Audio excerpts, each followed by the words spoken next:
পনিরের পরোটা বানাতে আমি এখানে নিয়ে নিয়েছি ঘরে তৈরি করা ছানা, তাতে অ্যাড করে দিয়েছি কুচনো ধনেপাতা, আদা, কাঁচা লঙ্কা আর পেঁয়াজ। এদিকে নিয়ে নিয়েছি আমি হোল হুইট আটা। আটার মধ্যে সল্ট অ্যাড করে জল দিয়ে মেখে নিয়েছি, যেমন আমরা প্রতিদিনের রুটি তৈরি করি সেইভাবে। এবার ছোট ছোট ডো তৈরি করে তার ভেতরে পনিরের পুর ভরে দিয়েছি। এবার হালকা হাতে লুচি বেলার মতো করে বেলে নিয়েছি পরোটা। তাওয়া গরম হয়ে গেলে তাতে আমি ব্রাশ করে দিয়েছি organic cold pressed mustard oil. ভালোভাবে 2 পিঠ সেঁকে নিয়েছি আর অয়েল ব্রাশের সাহায্যে 2 পিঠে সামান্য অয়েল ব্রাশ করে দিয়েছি। ব্যাস তৈরি হয়ে গেল হেলদি টেস্টি পনির পরোটা। সার্ভ করে দিয়েছি আমি ঘরে তৈরি করা টক দই দিয়ে, আর সাথে দিয়ে দিয়েছি পেঁয়াজের স্লাইস। এই পরোটা আমি এনজয় করেছি আমার ফ্যামিলির সাথে ব্রেকফাস্টে।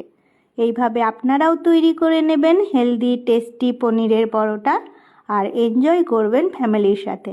আমার এই রেসিপি ভালো লাগলে লাইক দেবেন, কমেন্টে জানিয়ে যাবেন আর শেয়ার করে দেবেন।